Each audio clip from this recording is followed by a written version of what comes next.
పవన్ కళ్యాణ్ అన్నట్టుగా కూటమి 98% strike rate కొడుతున్నట్టుగా ఉంది. అవును, ఏది అది తెలుగుదేశం కూడా 98% కొట్టేటట్టుగా కనపడుతోంది ఇండివిజువల్ గా. జనసేన 98% స్ట్రైక్ ఇండివిజువల్ గా కొట్టినా మిత్రధర్మమో పొత్తుధర్మమో ఏదన్నా కానీ అది పొత్తు కిందే చూడాలి, కూటమి కిందే చూసుకోవాలి. అసలు మీ ఫలితాలు లేకపోతే మళ్ళీ ఇది వేరే వెళ్ళే ప్రమాదం. డబుల్ డిజిట్ వస్తుందా అనేది కూడా అనుమానంగా ఉంది. ఆ కేకే సర్వేనో ఏదో చూసాము, అది అసలు వాస్తవంగా కనపడుతుంది.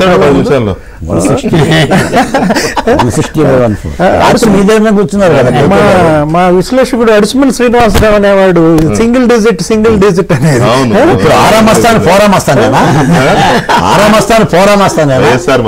ఇంత బీభత్సం, ఇంత ఊసకోత, జనం ఈ విధంగా తిరగబడతారనేది ఊహించలేదు. ఒక దుష్ట చతుష్టయం మీద త్రిమూర్తుల విజయంగా చూడాలి.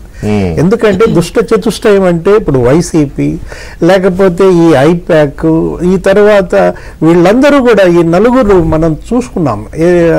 త్రిమూర్తుల విజయం అంటే బీజేపీ, తెలుగుదేశం, జనసేన విజయంగా కనపడుతోంది అన్నమాట.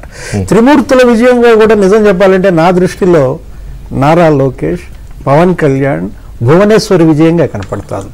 యువగళం పాదయాత్రతో అతను గుంతలు దవ్వాడు వైసీపీకి. ఒక రకంగా చెప్పాలంటే పవన్ కళ్యాణ్ వైసీపీ నా గుంతల్లో కప్పెట్టాడు. నారా భువనేశ్వరి ఇటుక పేర్చినట్టుగా నిజం గెలవాలి యాత్ర, వారాహి యాత్ర, యువగళం యాత్రల సక్సెస్ కనపడుతోంది. వీళ్ళ ముగ్గురి వెనుక శక్తి, స్ఫూర్తి చంద్రబాబుగా కనపడుతోంది.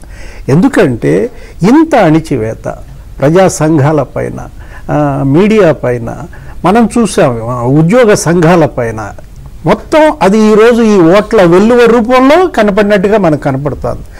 98% అంటే పోస్టల్ బ్యాలెట్లలో కూడా మనం చూసాం. ఏది గోరంట్ల బుచ్చయ్య చౌదరి లీడ్ కానీ, కుప్పంలో చంద్రబాబు లీడ్ కానీ, from the first vote onwards వెల్లువ, ఒక బీభత్సం, ఒక ఊచకోత కనపడుతోంది.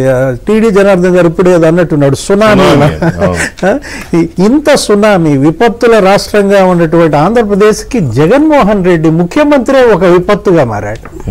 ఎంత దురదృష్టం అంటే అతనికి ఇచ్చినటువంటి ఒక అద్భుత అవకాశాన్ని నేల రాశాడు. ఇంత ఫెయిల్యూర్ రూలర్ని ఇంతవరకు మనం చూడలేదన్నమాట. ఇది ఒక కేస్ స్టడీ. ఎవరు? జగన్మోహన్ రెడ్డి. పాలకుడు అనేవాడు ఎలా ఉండకూడదో కేస్ స్టడీ అనమాట. మనం చూసాం వ్యాపారి అనేవాడు ఎలా ఉండకూడదో ఇతనే ఒక కేస్ స్టడీ. ఆ సిబిఐ కేసులు కావచ్చు, ఈడీ కేసులు కావచ్చు. ఇప్పుడు రాజకీయాల్లో కూడా ఒక పార్టీ, ఈయన శాశ్వత అధ్యక్షుడు, ఆ పార్టీకి శాశ్వత ముఖ్యమంత్రి అవ్వాలని కలలు కన్నా దీంట్లో బాలకోటయ్య గారు అన్నారు, మీరు ఒకటే ఒక మాటలో చెప్పండి ఈ ఓటమికి జగన్కి కారణం అంటే అహంభావం అన్నారు. పొగరు గనక తలకెక్కితే ప్రజలు నేలకు దించుతారు. తలకెక్కిన కళ్ళ తెలంగాణ ఇంత దారుణ ఓటమి జగన్మోహన్ రెడ్డి ఎదుర్కోవటం అనేది స్వయంకృత అపరాధాలు. క్యాబినెట్ మినిస్టర్లలో కూడా కనీసం ఒకళ్ళు కూడా గెలిచే అవకాశాలు కనపడతలేదు. ఇదే లీడ్ కనుక ఇలా కనుక కంటిన్యూ అయినట్లయితే 26 మంది క్యాబినెట్ మంత్రుల్లో కనీసం 2 బయటపడతారా అనేది కూడా డౌట్గా ఉంది. అసలు పులివెందుల ట్రెండ్స్ ఇంతవరకు మనకు కనపడతలేదు. చూడకపోతే పులివెందులు మరి ఇప్పుడు మీరు ఎంత విశ్లేషణ చెప్పమంటే పులివెందులు అంత కిండల్ చేస్తే కడపలో అవినాష్ రెడ్డి వెనుకంజం చూస్తున్నాను. కడపలో అవినాష్ రెడ్డి వెనుకంజ అంటే మరి ఇంకా అసలు పులివెందుల్లో బీటెక్ రవి